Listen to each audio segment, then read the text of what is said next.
wabarakatuh. Perkenalkan, nama saya Alvira Putri Arinda dari kelas 10-3 SMA Negeri 1 Unggulan Muara Enim. Di sini, saya akan sedikit menjelaskan mengenai jenis-jenis tanah. Jenis tanah yang pertama adalah tanah organosol. Tanah organosol merupakan jenis tanah yang terbentuk dari pelapukan bahan organik. Ciri tanah organosol yang pertama adalah memiliki warna beragam mulai dari warna coklat hingga hitam. Dan yang kedua, ciri dari tanah organosol ini teksturnya itu adalah halus dan tidak terstruktur. Lalu, konsistensi tanah tersebut tidak lekat. Persebaran tanah organosol berada di wilayah dengan curah hujan tinggi dan di wilayah rawa, misalnya di Kalimantan Selatan, Riau, dan Sumatera Selatan. Yang kedua adalah tanah aluvial. Tanah aluvial adalah jenis tanah yang terbentuk dari batuan sedimen. Ciri tanah aluvial yaitu berwarna coklat, konsistensi lekat, belum ada struktur, dan struktur tanah yang beragam. Persebaran tanah aluvial biasanya berada di wilayah hilir sungai, contohnya berada di sepanjang aliran Sungai Bengawan Solo dan Sungai Mahakam. Tanah yang ketiga adalah tanah potsol. Tanah potsol merupakan salah satu jenis tanah kuarsa, yang ini jenis tanah yang berasal dari sedimen kuarsa. Ciri tanah potsol berwarna kuning keabuan, konsistensinya lekat, dan strukturnya gumpal.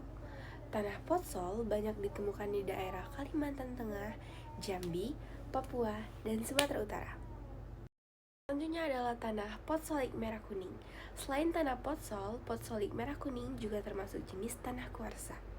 Ciri tanah ini adalah strukturnya gumpal, kandungan kuarsanya tinggi, dan konsistensinya lekat. Tanah ini biasanya sering ditemukan di iklim basah. Tanah ini banyak ditemukan di daerah pegunungan di Jawa Barat dan Sumatera. Yang kelima adalah tanah grumosol. Tanah grumosol merupakan jenis tanah yang berasal dari pelapukan batuan kars dan vulkanik.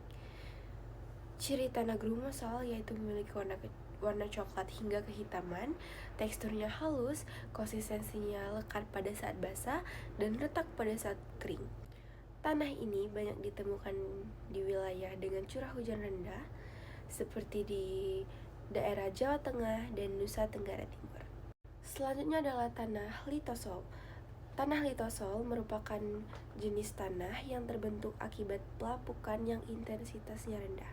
Ciri tanah litosol adalah warnanya coklat, strukturnya remah, solumnya dangkal, dan teksturnya beragam. Tanah ini banyak ditemukan di daerah Jawa Timur, Maluku Selatan, dan Papua. Selanjutnya adalah tanah latosol. Berbeda dengan tanah litosol, tanah latosol ini terbentuk oleh pelapukan yang intensitasnya tinggi.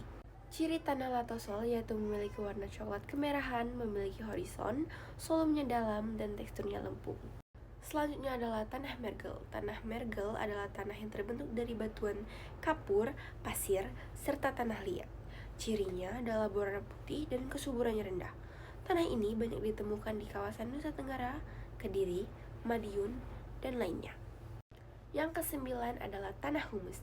Tanah humus adalah tanah yang sangat subur, terbentuk dari lapukan daun dan batang pohon di hutan hujan tropis yang lebat. Ciri tanah humus adalah berwarna hitam kecoklatan. Yang ke-10 adalah tanah vulkanik.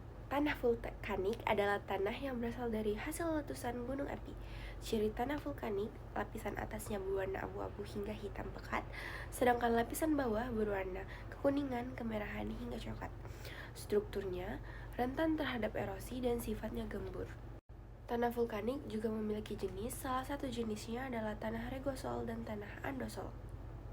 Dan yang terakhir adalah tanah laterit.